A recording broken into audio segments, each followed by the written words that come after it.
प्रतिश्रुत जुगावतार हजरत मिर्जा गुलाम अहमद कहिछन्ति, जदि ईश्वरଙ୍କ प्रकोपित शास्ति आसिबार किंचित आभास प्रकाश पाए तेबे से समय मनुष्य निज कर्म पाई करुथिबा प्रायश्चित ईश्वरଙ୍କ छामुरे गृहीत होइथाए।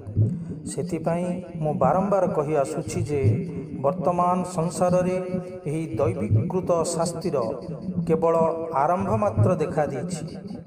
यार चरम परिणति और उद्देश्य अत्यंत भयावह और अधिक कठोर हेबो।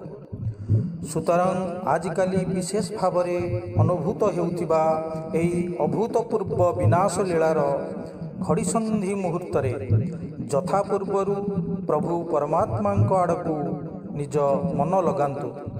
परमेश्वर तांक प्रेरित रसूल तथा चलित समयर इमाम पथ प्रदर्शकंकर आज्ञा पालन करंतु। पापर प्रायश्चित और यार परिहार केवल प्रार्थना और क्षमा याचना द्वारा ही संभव हो पारे। निज अंतर रे एक पुण्य और पवित्र परिवर्तन आणंतु, जहा फल एही ऐश्वरिक शास्तिर कराल विभीषिकारु सुरक्षित रहिबे। हकीकतुल वही रूहानी खजाइन ग्रंथखंड 22 पृष्ठा 427।